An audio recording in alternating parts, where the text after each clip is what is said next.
अस्सलाम वालेकुम। आज का हमारा जो टॉपिक है वो है आयोडाइजेशन एनर्जी। सबसे पहले हम आपको बताएंगे कि आयोडाइजेशन किसे कहते हैं। उसी के साथ ही साथ ये भी पढ़ेंगे कि आयोडाइजेशन एनर्जी या आयोडाइजेशन पोटेंशियल किसे कहते हैं। रिजल्ट ऑफ आयोडाइजेशन से क्या होता है। साइज ऑफ कैटाइन का से क्या फ़र्क पड़ता है, मतलब एटॉमिक रेडियस से कितना ज़्यादा होता है कम होता है। उसके बाद आइसोलेटेड गैसियस एटम क्यों लेते हैं। उसके साथ ही साथ फैक्टर अफेक्टिंग के साथ ट्रेंड्स पढ़ेंगे, पीरियड अक्रॉस पीरियड और groups. First of all so start करते हैं कि आयोडाइजेशन क्या होता है। आयोडाइजेशन वो प्रोसेस होता है जिसके अंदर क्या होता है, आयन की फॉर्मेशन होती है। The process of formation of ion is called ionization. यानी जब भी आयन बनेगा, एनर्जी किसी भी एटम को आप एनर्जी दोगे उससे क्या आयन बनेगा, उस प्रोसेस को हम क्या कहते हैं, आयोडाइजेशन। आयोडाइजेशन किस तरह बन सकता है, जब एटम इलेक्ट्रॉन को लॉस करे उससे भी आयन बन सकता है। उस आयन को हम क्या कहते हैं, कैटाइन कहते हैं। और जब एटम जो है इलेक्ट्रॉन को गेन करके जो आयन बनाएगा उसे हम क्या कहेंगे, एनाइन कहेंगे। ठीक है, तो मतलब आयोडाइजेशन किस तक वो प्रोसेस को कहते हैं जो आयन की फॉर्मेशन होती है। आयोडाइजेशन एनर्जी को डिफाइन करते हैं क्या चीज़ है, the minimum amount of energy required to remove the valence electron of isolated gaseous atom.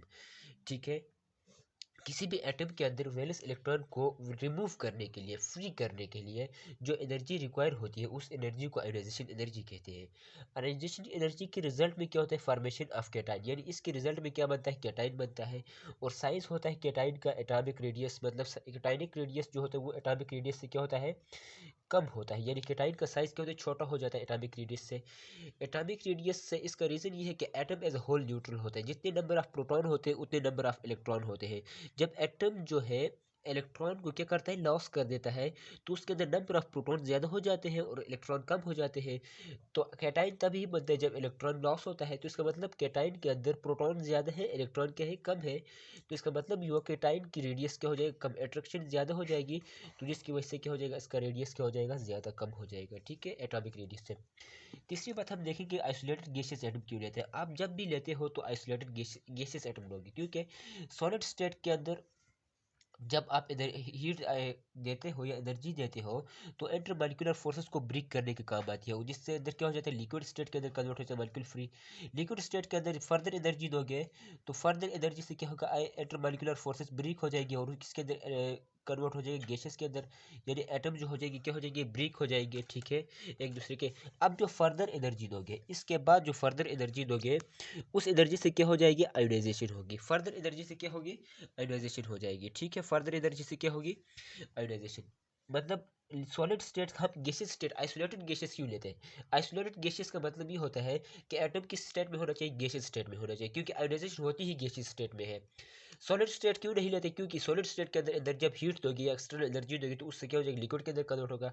और लिक्विड के अंदर जो एनर्जी दोगे या हीट दोगे उससे किसके अंदर कन्वर्ट हो जाएगा, गैसेस के अंदर कन्वर्ट हो जाएगा।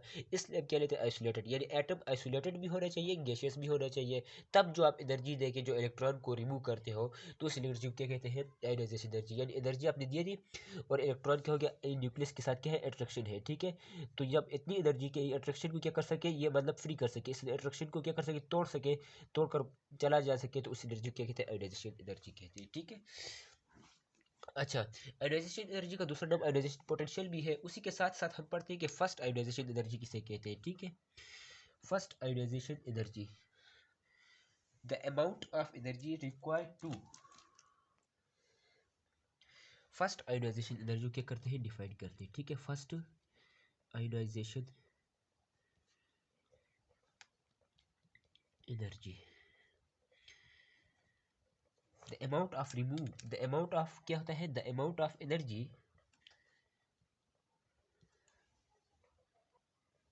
यानी amount of energy required to remove the electron, first electron from the valence shell of an atom. ठीक है, वैलेंस शेल यानी वैलेंस शेल के अंदर से जो फर्स्ट इलेक्ट्रॉन है उसको रिमूव करने के लिए जो एनर्जी रिक्वायर होगी उस एनर्जी को क्या कहते हैं, फर्स्ट आयोडाइजेशन एनर्जी कहते हैं। ठीक है, उस एनर्जी को क्या कहते हैं, फर्स्ट आयोडाइजेशन एनर्जी कहते हैं। आपके पास हम वैलेंस शेल की बात क्यों करते हैं, यहाँ पे वैलेंस शेल यानी वैलेंस शेल के अंदर से इलेक्ट्रॉन क्यों रिमूव किया जाता है, इस बात को समझिए। यहाँ पे फॉर एग्जाम्पल आपके पास एटम के न्यूक्लियस है, न्यूक्लियस के बाद ये क्या है, फर्स्ट फॉर एग्जाम्पल के है, उसी के साथ साथ एल है, और उसी के साथ एम है, उसी के साथ साथ फॉर एग्जांपल वेल्स शेल है। ठीक है, अब इलेक्ट्रॉन यहाँ से क्या, आयोनाइजेशन का प्रोसेस इस शेल से होता है, आयोनाइजेशन इधर से होगा। ठीक है, क्यों, क्योंकि जब आप मतलब फॉर एग्जाम्पल एनर्जी दोगे तो इलेक्ट्रॉन फर्स्ट ऑफ ऑल यहाँ से एनर्जी गेन करके एक्साइट हो जाएगा, इसके अंदर जंप कर जाएगा, यहाँ से फिर इस शेल के अंदर जंप कर जाएगा, यहाँ से फिर इस शेल के अंदर क्या कर जाएगा, जंप कर जाएगा। तो यहाँ से जंप करने के लिए और कुछ रुक तो यहाँ से जो आप वैलेंस शेल के अंदर से फर्दर एनर्जी दोगे तो यहाँ से प्रोसेस क्या हो जाएगा, आयोनाइजेशन हो जाएगा। ठीक है, यहाँ से प्रोसेस क्या हो जाएगा, आयोनाइजेशन। यानी के शेल से हम एनर्जी एल शेल, तो आयोनाइजेशन के लिए कहाँ से होता है, वैलेंस शेल से, क्योंकि वैलेंस शेल से फर्दर एनर्जी दोगे तो इलेक्ट्रॉन क्या हो जाएगा, आयोनाइज हो जाएगा। ठीक है, इलेक्ट्रॉन क्या हो जाएगा, आयोनाइज हो जाएगा। अब यहाँ पे हम पढ़ते हैं कि फर्स्ट आयोनाइजेशन एनर्जी क्या होता है। आयोनाइजेशन एनर्जी मैग्नीशियम की पढ़ेंगे, फिर उसके बाद क्या नाम है, मैग्नीशियम की सेकंड आयोनाइजेशन एनर्जी पढ़ेंगे, सारी चीज़ें पढ़ते हैं। उसके बाद हम पढ़ते हैं सेकंड, यानी मैग्नीशियम की फर्स्ट आयोनाइजेशन एनर्जी कितनी है। मैग्नीशियम है फॉर एग्जांपल गैसियस स्टेट में हमने लिया, और मैग्नीशियम को गैसियस स्टेट में हमने लिया कि क्या कर दिया, उसको हीट देते, यहाँ से क्या बन गया, मैग्नीशियम का आयन बन गया। ठीक है, और प्लस एक इलेक्ट्रॉन क्या हो गया, फ्री हो गया। अब इसके लिए जो एनर्जी चाहिए वो कितनी है, कितने इलेक्ट्रॉन चाहिए, कितनी एनर्जी चाहिए। फॉर एग्जाम्पल यहाँ पे कितना लिखा हुआ है, 737 किलो जाउल। कितनी एनर्जी है, 737 किलो जाउल पर मोल। ठीक है, पर मोल, यानी इतनी एनर्जी चाहिए होती है एक मोल के मैग्नीशियम एटम के अंदर। मतलब एक मोल जब मैग्नीशियम एटम्स लोगे तो उनको 737 किलो जाउल एनर्जी दोगे, तो तमाम के तमाम वन मोल के जितने भी एटम है सबके जो एनर्जी, सबकी जो इलेक्ट्रॉन होगी वो क्या हो जाएगा, आयोनाइज हो जाएगा, फ्री हो जाएगा। ठीक है, तो यहाँ पे मैग्नीशियम का जो है कितनी है आयोनाइजेशन एनर्जी, इतनी है। मैग्नीशियम को आप देखें तो इसका जो है एटॉमिक नंबर कितना होता है, 12 होता है। एटॉमिक नंबर कितना है, 12 है। ठीक है, यहाँ पे एटॉमिक नंबर क्या है, 12 है। यहाँ पे 2 इलेक्ट्रॉन हो गए पॉजिटिव, यहाँ पे कितने इलेक्ट्रॉन, 8। और उसी के साथ साथ यहाँ पे वैलेंस शेल के अंदर कितने इलेक्ट्रॉन हो गए, 2 इलेक्ट्रॉन। 2 इलेक्ट्रॉन है ना, वैलेंस शेल के अंदर 2 इलेक्ट्रॉन है। यानी वैलेंस शेल के अंदर कितने इलेक्ट्रॉन है, 2 इलेक्ट्रॉन। मैं 2 इलेक्ट्रॉन को इस तरह रिप्रेजेंट कर लेता हूँ। यहाँ पे ये जो एक इलेक्ट्रॉन को रिमूव करने के लिए जो एनर्जी चाहिए वो कितनी चाहिए, 737 किलो जाउल। ये एनर्जी कितनी चाहिए, इतनी एनर्जी चाहिए इस एक इलेक्ट्रॉन को यहाँ पे रिमूव करने के लिए। कितनी एनर्जी चाहिए, इतनी एनर्जी, 737 किलो जाउल पर मोल, इतनी एनर्जी क्या है, चाहिए। मतलब एक मोल, यहाँ पे और भी मैग्नीशियम के एटम होंगे ना, क्या होंगे, मैग्नीशियम के और भी एटम होंगे, तो उन सारे एटम के अंदर 737 किलो जाउल की जब एनर्जी दोगे तो वहाँ से जो उनका वैलेंस शेल से फर्स्ट इलेक्ट्रॉन है वो क्या हो जाएगा, आयोनाइज हो जाएगा। ठीक है, यहाँ पे इसके आयोनाइजेशन से क्या हो जाएगा, यहाँ पे क्या हो जाएगा, यहाँ पे आयन बन जाएगा। ठीक है, यहाँ पे क्या है, आयन बन जाएगा 8।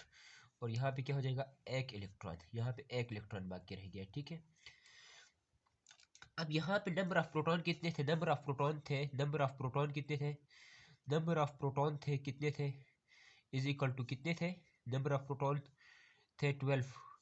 और नंबर ऑफ इलेक्ट्रॉन कितने थे, नंबर ऑफ इलेक्ट्रॉन आपके पास वो भी कितने थे, 12 थे। यहाँ पे नंबर ऑफ प्रोटॉन कितने हैं, वो कितने हैं, 12 है। और नंबर ऑफ इलेक्ट्रॉन कितने हैं, वो कितने हैं, 11। एक इलेक्ट्रॉन क्या हो गया, आयोनाइज हो गया। तो यहाँ पे जो अट्रैक्शन है, फोर्स ऑफ अट्रैक्शन है, यहाँ पे मतलब 12 इलेक्ट्रॉन की 12 प्रोटॉन की 12 इलेक्ट्रॉन पे फोर्स क्या थी, कम थी। यहाँ पे 12 प्रोटॉन है और 11 इलेक्ट्रॉन है, तो फोर्स ऑफ अट्रैक्शन कितनी हो जाएगी, ज़्यादा हो जाएगी। क्या है, फोर्स ऑफ अट्रैक्शन क्या हो जाएगी, ज़्यादा हो जाएगी। जब फोर्स ऑफ अट्रैक्शन ज़्यादा हो जाएगी तो ये एटम का रेडियस जो कैटाइनिक रेडियस है वो भी मतलब थोड़ा सिकुड़ जाएगा। और दूसरी बात ये है कि इसके ऊपर जो मतलब होल्ड है और ज़्यादा हो गया। पहले 2 इलेक्ट्रॉन को मतलब काबू में रखना आसान नहीं था, अब एक इलेक्ट्रॉन को इजीली काबू में रख सकता है। ठीक है, हाँ, यहाँ पे अब सेकंड आयोनाइजेशन एनर्जी की बात करते हैं कि सेकंड आयोनाइजेशन एनर्जी कौन सी एनर्जी है, वो एनर्जी जो सेकंड इलेक्ट्रॉन को क्या करने के लिए, एक्साइट करने के लिए या फ्री करने के लिए चाहिए होती है। फ्री करने के लिए उस एनर्जी क्या कहते हैं, second ionization energy. The amount of energy required to free the second electron from the valence shell. ठीक है, फ्रॉम द वैलेंस शेल के अंदर से, ठीक है, फ्रॉम द वैलेंस शेल के अंदर से सेकंड जो इलेक्ट्रॉन है उसको क्या करने के लिए, मतलब फ्री करने के लिए। ठीक है, वैलेंस शेल, क्योंकि मैंने आपको बताया कि वैलेंस शेल, क्योंकि इलेक्ट्रॉन वैलेंस शेल से क्या होगा, जब फर्दर एनर्जी यहाँ से दोगे तो यहाँ से वैलेंस शेल से क्या हो जाएगा, एक्साइट। पहले शेल की अगर बात करते हो इलेक्ट्रॉन एक्साइट होकर दूसरे शेल में जाता है, लेकिन जब वैलेंस शेल में पहुंच जाएगा यहाँ पे जो एनर्जी दोगे फर्दर, वहाँ से इलेक्ट्रॉन क्या हो जाएगा, एक्साइट हो जाएगा। तो सेकंड आयोनाइजेशन एनर्जी मैग्नीशियम की बात करें तो मैग्नीशियम एटम की सेकंड आयोनाइजेशन एनर्जी यानी क्या है, फर्स्ट आयोनाइजेशन एनर्जी मैग्नीशियम नहीं, हर एक एटम की सेकंड आयोनाइजेशन एनर्जी क्या होती है, फर्स्ट आयोनाइजेशन एनर्जी क्या होती है, ज़्यादा हो जाती है। ठीक है, यहाँ पे 1 इलेक्ट्रॉन था, तो अब इसको एनर्जी जो चाहिए होती है वो कितनी होती है, 1476 किलो जाउल। 1476 किलो जाउल इस जो एक इलेक्ट्रॉन यहाँ पे रह गया था आपके पास, इसको जब दोगे तो ये भी क्या हो जाएगा, ये भी क्या हो जाएगा, फ्री हो जाएगा। ठीक है, ये भी क्या हो जाएगा, फ्री हो जाएगा। जब इतनी एनर्जी दोगे तो यहाँ से ये भी क्या हो जाएगा, फ्री हो जाएगा। ठीक है, यहाँ से ये भी क्या हो जाएगा, फ्री। जब 1476 एनर्जी दोगे तो ये इलेक्ट्रॉन क्या हो जाएगा, फ्री हो जाएगा। मतलब फर्स्ट आयोडाइजेशन एनर्जी कितनी थी, ये फर्स्ट आयोडाइजेशन एनर्जी थी, फर्स्ट आयोडाइजेशन। ठीक है, और सेकंड आयोडाइजेशन एनर्जी कितनी है, इतनी। इसका मतलब है कि सेकंड आयोडाइजेशन एनर्जी जो होती है वो क्या होती है, फर्स्ट आयोडाइजेशन एनर्जी से क्या होती है, ज़्यादा हो जाती है। फर्स्ट आयोडाइजेशन एनर्जी से क्या हो जाती है, सेकंड आयोडाइजेशन एनर्जी जो है फर्स्ट आयोडाइजेशन एनर्जी क्यों होती है, क्योंकि यहाँ पे जो होता है नंबर ऑफ इलेक्ट्रॉन कम हो जाते हैं और नंबर ऑफ प्रोटॉन क्या हो जाते हैं, ज़्यादा हो जाते हैं। यहाँ पे नंबर ऑफ प्रोटॉन मतलब जब ज़्यादा हो गए और नंबर ऑफ इलेक्ट्रॉन क्या हो गए, कम हो गए, तो उसके बाद जो सेकंड आयोनाइजेशन एनर्जी वो क्या हो जाएगी, उसके लिए उस इलेक्ट्रॉन को रिमूव करने के लिए ज़्यादा हो जाएगी। जैसे इसकी मिसाल आप इससे ले सकते हैं, जिस तरह फॉर एग्जांपल एक चोर ने आपकी जेब से 500 रुपये ले लिए पहली दफ़ा, तो आप मतलब उस तरह आप अवेयर नहीं थे, उस तरह नहीं पता था कि पैसे लिए मुझसे ये। लेकिन जब वो दूसरी दफ़ा आएगा तो आपको मतलब पहले से पता होगा भाई ये मुझसे मतलब पैसे लेने वाला, तो आप अपने आप को मतलब क्या करेंगे, काबू कर लेंगे।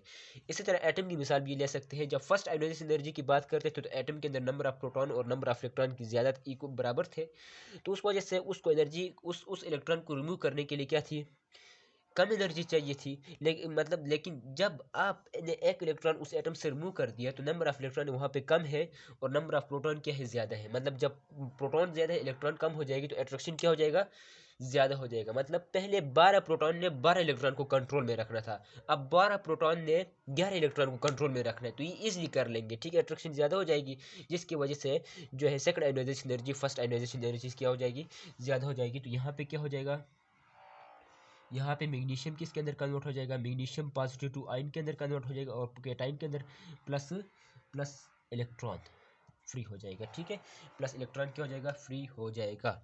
यहाँ पे हमने फर्स्ट आयोनाइजेशन एनर्जी को भी पढ़ा, सेकंड आयोनाइजेशन एनर्जी को भी पढ़ा।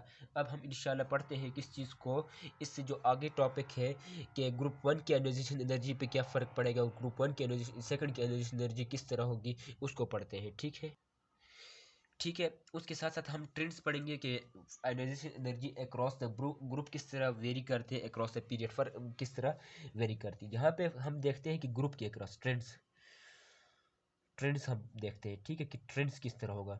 अब यहाँ पे ग्रुप के अगर हम देखें, ग्रुप के अंदर आयोनाइजेशन एनर्जी किस तरह वो होगी, मतलब ग्रुप के अंदर आयोनाइजेशन एनर्जी क्या होगी अक्रॉस द ग्रुप। मतलब ग्रुप जब आप डाउनवर्ड आते हैं, टॉप टू बॉटम आते हैं, यानी top to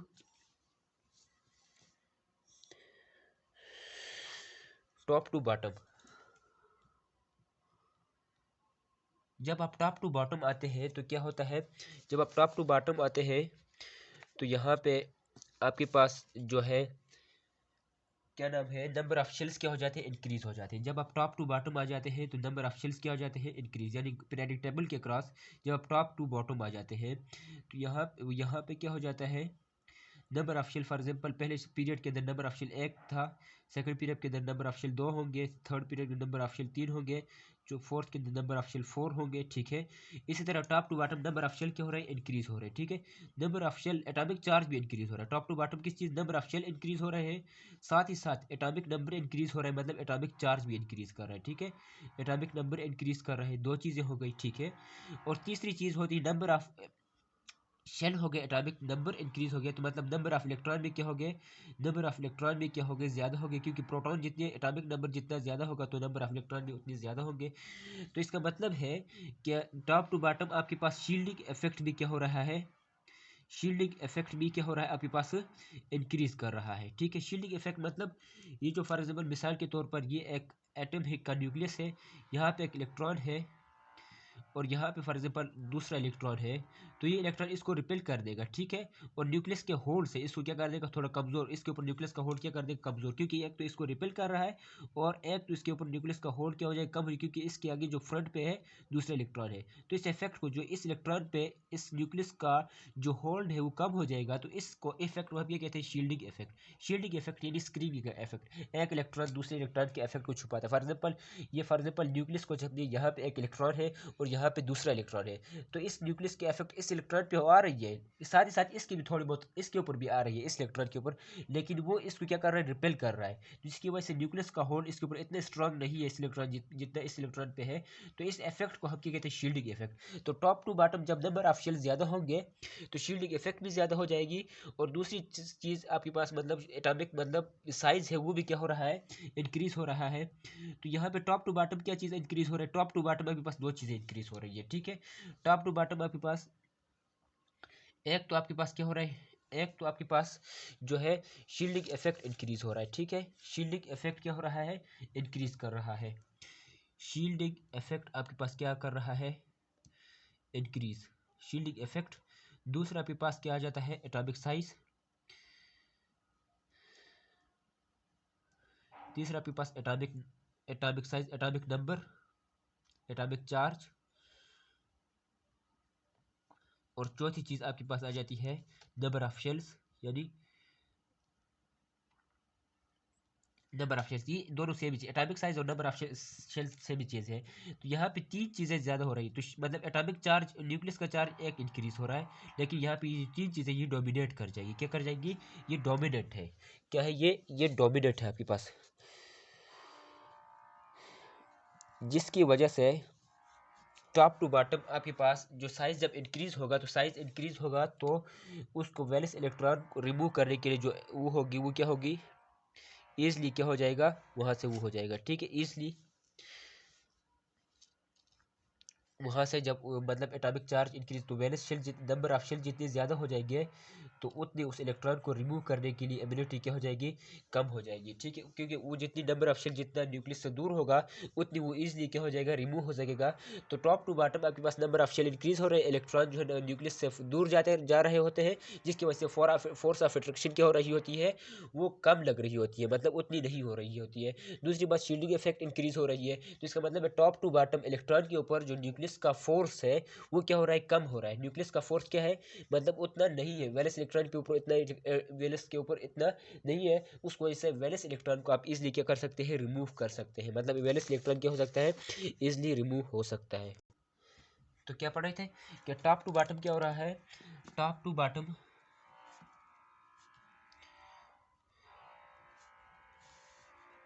top to bottom क्या हो रहा है, साइज इंक्रीज हो रहा है, साइज क्या हो रहा है, इंक्रीज हो रहा है, जिसकी वजह से इलेक्ट्रॉन को साइज इंक्रीज हो रहा है, मतलब जो एटॉमिक रेडियस है, एटॉमिक रेडियस वो क्या हो रहा है, इंक्रीज हो रहा है। एटॉमिक रेडियस क्या हो रहा है, इंक्रीज हो रहा है, जिसकी वजह से आपने पढ़ा है कि force of attraction is directly proportional to, inversely proportional to atomic radius, यानी इसके बराबर होता है, ठीक है। मतलब फोर्स ऑफ दो चीज़ों के अंदर फोर्स ऑफ अट्रैक्शन जो है वो क्या है, इनवर्सली प्रोपोर्शनल होता है, कूलम लॉ के अंदर अपने पढ़ा है क्या है, रेडियस के अंदर, ठीक है। तो यहाँ से ऊपर से नीचे आते हुए रेडियस क्या हो रहा है, बढ़ रहा होता है, जिसकी वजह से फोर्स क्या हो रही होती है, कम हो रही होती है, फोर्स ऑफ अट्रैक्शन, जिसकी वजह से मतलब न्यूक्लियस और जो इलेक्ट्रॉन होता है, वैलेंस इलेक्ट्रॉन, ठीक है, वैलेंस इलेक्ट्रॉन, इसके ऊपर क्या होता है, फोर्स ऑफ अट्रैक्शन कम हो रही होती है, जिसकी वजह से ये इलेक्ट्रॉन क्या हो जाता है, ये मतलब इजीली क्या कर सकते, थोड़ी सी एनर्जी भी दोगे तो इजीली क्या हो सकता है, फ्री हो सकता है। तो इसका मतलब है कि टॉप टू बॉटम आपके पास जो आयोनाइजेशन एनर्जी है वो क्या हो रही है, डिक्रीज हो रही है, ठीक है। आयोनाइजेशन एनर्जी क्या हो रही है,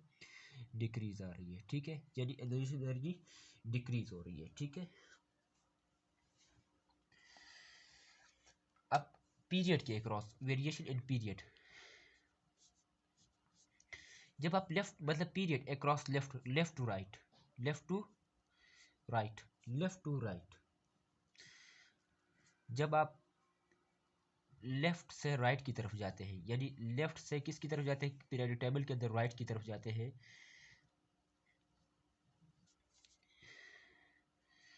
तो एटॉमिक साइज तो उसी तरह रहता है, क्योंकि पीरियड के अंदर फॉर एग्जाम्पल फर्स्ट पीरियड के अंदर फर्स्ट शेल है, पीरियड नंबर आपको नंबर ऑफ शेल के बारे में बताते हैं, नंबर ऑफ शेल के बारे में बताते हैं। फॉर एग्जाम्पल मैं बात करता हूँ फर्स्ट पीरियड की, तो फर्स्ट पीरियड के अंदर कितने शेल होंगे, एक शेल होगा, ठीक है, एक शेल होगा। सेकंड पीरियड की बात करता हूँ, सेकंड पीरियड के अंदर कितने शेल होंगे, दो, ठीक है। इसी तरह थर्ड की बात करता हूँ, थर्ड के अंदर कितने होंगे, तीन शेल होंगे, ठीक है। तो जब आप left to right third period across the period, जब आप लेफ्ट टू राइट जा रहे हैं तो लेफ्ट से राइट की तरफ क्या हो रहा है, लेफ्ट से राइट की तरफ आपके पास, लेफ्ट से राइट की तरफ आपके पास क्या हो रहा है, नंबर ऑफ शेल क्या है, इंक्रीज नहीं कर रहे, नंबर ऑफ शेल क्या है, इंक्रीज नहीं कर रहे हैं, ठीक है, क्या है, सेम है, नंबर ऑफ शेल क्या है, सेम है, मतलब कांस्टेंट है, ठीक है। इसका मतलब ये है कि नंबर ऑफ शेल कांस्टेंट होगा तो फिर शील्डिंग इफेक्ट भी क्या होगा, कांस्टेंट, शील्डिंग इफेक्ट भी क्या है, कांस्टेंट है। तो एटॉमिक चार्ज आपके पास क्या हो रहा है, लेफ्ट टू राइट क्या हो रहा है, एटॉमिक चार्ज इंक्रीज कर रहा है, ठीक है। जब एटॉमिक चार्ज इंक्रीज कर रहा है लेफ्ट टू राइट, तो मतलब एटॉमिक चार्ज इंक्रीज कर रहा है और साइज उतना है, तो इसका मतलब है कि जो एटॉमिक चार्ज वाली प्रॉपर्टी है वो क्या कर रही है, डोमिनेट कर रही है। फॉर एग्जांपल फर्स्ट पीरियड के फर्स्ट एलिमेंट के अंदर मतलब एटॉमिक चार्ज इतना है, एटॉमिक जो साइज है इतना है, दूसरे का जो एटॉमिक साइज हो जाएगा वो क्या हो जाएगा, थोड़ा कम हो जाएगा इससे, तीसरे का इससे भी कम हो जाएगा, चौथे का इससे भी कम हो जाएगा। तो इस तरह मतलब लेफ्ट से राइट की तरफ जो एटॉमिक साइज है वो क्या कर रहा है, डिक्रीज कर रहा है। तो वैलेंस इलेक्ट्रॉन क्या हो रहा है, न्यूक्लियस के ज़्यादा करीब आ रहा है, nearer to nucleus, nearer to nucleus, जिसकी वजह से उनको रिमूव करना क्या होगा, मुश्किल होगा। नियरर टू न्यूक्लियस मतलब वैलेंस इलेक्ट्रॉन न्यूक्लियस के क्या हो रहे थे, करीब होते जा रहे होते, जिसकी वजह से उनको रिमूव करना क्या होगा, मुश्किल होगा। तो मतलब लेफ्ट से राइट की तरफ जब हम जाते हैं तो एटॉमिक नंबर क्या हो रहा है, इंक्रीज कर रहा है, ठीक है। तो लेफ्ट से राइट की तरफ आयोनाइजेशन एनर्जी क्या हो रही है, इंक्रीज, आयोनाइजेशन एनर्जी क्या हो रही है, इंक्रीज, आयोनाइजेशन एनर्जी क्या हो रही है, इंक्रीज, क्योंकि यहाँ फॉर एग्जांपल साइज इतना था और लास्ट पीरियड के आखिरी एलिमेंट के अंदर जाते हैं तो उसके ऊपर चार्ज इंक्रीज हो गया, ठीक है। जब चार्ज इंक्रीज हो गया तो उसका साइज क्या हो जाएगा, इतना रह जाएगा। पहला वैलेंस इलेक्ट्रॉन के ऊपर डिस्टेंस के ऊपर मतलब इतना डिस्टेंस था, अब वैलेंस इलेक्ट्रॉन के साथ डिस्टेंस कितना हो गया, इतना। जितना डिस्टेंस कम हो जाता होता जा रहा होता है, क्योंकि चार्ज इंक्रीज कर रहा है ना, चार्ज इंक्रीज कर रहा है, तो जितना चार्ज इंक्रीज कर रहा है मतलब जो चार्ज मतलब इंक्रीज कर रहा है, प्रोटॉन जितने इंक्रीज कर रहे हैं उतने इलेक्ट्रॉन भी इंक्रीज कर रहे हैं। तो एफ जो है डायरेक्टली प्रोपोर्शनल होता है Q1 Q2, मतलब फोर्स ऑफ अट्रैक्शन क्या हो रही है, उतनी ज़्यादा हो रही है। जितनी फोर्स ऑफ अट्रैक्शन ज़्यादा होती जा रही होती है उतना जो साइज है वो क्या कर रहा है, साइज क्या कर रहा है, डिक्रीज कर रहा है, साइज क्या कर रहा है, डिक्रीज कर रहा है। क्योंकि लेफ्ट से राइट की तरफ हम जाते हैं तो एटॉमिक नंबर इंक्रीज करता है, एटॉमिक नंबर इंक्रीज का मतलब कि नंबर ऑफ प्रोटॉन ज़्यादा होंगे, मतलब नंबर ऑफ प्रोटॉन जितने ज़्यादा होंगे नंबर ऑफ इलेक्ट्रॉन भी उतने ज़्यादा होंगे। जब दोनों चीज़ें इंक्रीज कर रही है तो उतना उनके ऊपर एक दूसरे के दरमियान फोर्स ऑफ अट्रैक्शन भी क्या हो रही है, ज़्यादा हो रही है। ये किसके ऊपर डिपेंड कर रही है, उनके ऊपर, प्रोडक्ट के ऊपर। जितना ज़्यादा मतलब ज़्यादा होगा फोर्स उतना ज़्यादा लेफ्ट से राइट, ये जो मतलब number of charge of proton है वो ज़्यादा हो रहा है, नंबर ऑफ इलेक्ट्रॉन भी ज़्यादा हो रहा है, तो फोर्स क्या हो रही है, ज़्यादा हो रही है। तो साइज़ क्या हो रहा है, होता जा रहा है, डिक्रीज होता जा रहा है। तो इलेक्ट्रॉन और उसके दरमियान जो डिस्टेंस होता है वो भी क्या हो रहा है, डिक्रीज। जब डिस्टेंस डिक्रीज होता है ये इलेक्ट्रॉन इजिली मतलब वो नहीं हो सकता, न्यूक्लियस के होल्ड से फ्री नहीं हो सकता, इसको ज़्यादा एनर्जी चाहिए होगी, ज़्यादा एनर्जी चाहिए होगी आयोनाइजेशन के लिए। तो इसका मतलब लेफ्ट से राइट की तरफ हम जाते हैं तो लेफ्ट से राइट क्या होता है, आयोनाइजेशन एनर्जी क्या हो रही है, लेफ्ट से राइट आयोनाइजेशन एनर्जी क्या हो रही है।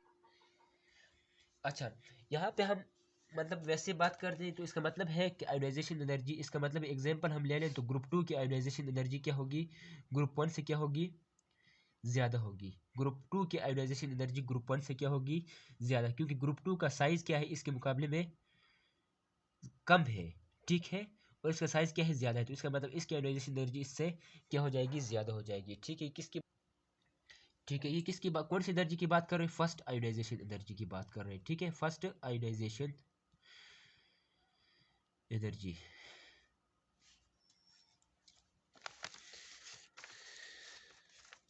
ये किसकी बात कर रहे हैं, फर्स्ट आयोनाइजेशन एनर्जी की बात कर रहे हैं, ठीक है, फर्स्ट आयोनाइजेशन एनर्जी। अब सेकंड आयोनाइजेशन एनर्जी की बात करते हैं तो सेकंड आयोनाइजेशन एनर्जी क्या होगी, सेकंड आयोनाइजेशन एनर्जी वो क्या हो जाएगी, ग्रुप 1 की क्या होगी, ग्रुप 1 की जो है वो क्या होगी, ग्रुप 2 से क्या हो जाएगी, ज़्यादा हो जाएगी। इसकी रीज़न क्या है, सेकंड आयोनाइजेशन एनर्जी ग्रुप 1 की ग्रुप 2 से क्या होगी, ज़्यादा हो जाएगी। होना तो ये चाहिए कि ग्रुप 2 की ग्रुप 1 से क्या होनी चाहिए, कि ज़्यादा होनी चाहिए, क्योंकि ग्रुप 2 के अंदर साइज़ क्या हो रहा है, डिक्रीज़ कर रहा है, एटॉमिक चार्ज इंक्रीज़ हो रहा है। तो यहाँ पे जो रीज़न ये है, रीज़न इसका रीज़न ये है कि ग्रुप 1 की जो आयोनाइजेशन एनर्जी ग्रुप 2 से इसलिए ज़्यादा होगी कि जब ग्रुप 1 वालों एक इलेक्ट्रॉन जो उनके वैलेंस शेल के अंदर है, क्योंकि group number of valence electron को बता रहा है। फर्स्ट ग्रुप की हम बात करें तो एक इलेक्ट्रॉन है वैलेंस शेल में। जब इसको क्या करते हैं, लॉस कर देते हैं, तो ये इनकी जो इलेक्ट्रॉनिक कन्फिग्रेशन हो जाती है वो क्या होती है, ऑक्टेट। ऑक्टेट इनका ऑक्टेट मतलब आउटर मोस्ट जो शेल है वो क्या हो जाएगा, कंप्लीट हो जाएगा। जब कंप्लीट हो जाएगा तो जो उसके अंदर से इलेक्ट्रॉन होगा उसको रिमूव करना क्या होगा, डिफिकल्ट होगा, क्योंकि इनको ऑक्टेट क्या हो जाएगा, कंप्लीट हो जाएगा। जब एक इलेक्ट्रॉन भी क्या करेंगे, लॉस करेंगे, इसकी वजह से इनकी सेकंड आयोनाइजेशन एनर्जी होगी, वो फर्स्ट क्या हो जाएगी। तो कंक्लूजन क्या हुआ, कंक्लूजन ये हुआ कि ionization energy is inversely proportional to atomic size.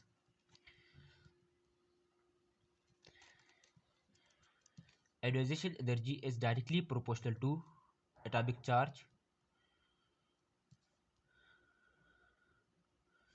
Ionization energy is inversely proportional to atomic size. Ionization energy is directly proportional to किस चीज़ के, atomic charge. Ionization energy is inversely proportional to किस चीज़ के, shielding effect.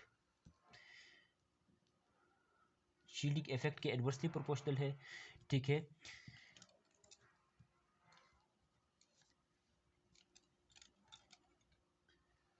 Ionization energy is, ठीक है। तो इसका मतलब है कि जो है वो क्या हो रहा है, ये आज का हमारा जो टॉपिक था आयोनाइजेशन एनर्जी। उम्मीद है कि आपने इसके अंदर लर्न किया होगा। तो अल्लाह हाफिज़, इंशाल्लाह मिलेंगे नेक्स्ट लेक्चर में।